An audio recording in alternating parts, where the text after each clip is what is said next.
Welcome to Sweet Life Beat Life. We hope this video helps. You start now. Make sure both devices are unlocked and you're signed into the same Apple ID on the iPhone. Open Settings, tap your name, then scroll down to the Devices list to find the MacBook. Once found, tap the MacBook entry to reveal options. This shows why it's linked for iCloud, Find My, or Continuity.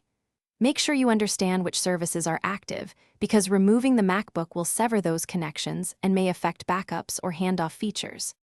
Once you tap the MacBook card, review the details, model, last seen, and which services use that device.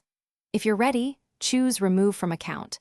The phone will ask you to confirm and may require your Apple ID password for security. Confirm the removal and wait for the action to complete. The iPhone communicates with Apple servers to delink that Mac. Make sure to check that Find My and iCloud entries tied to the Mac are cleared, because that completes the unlinking process.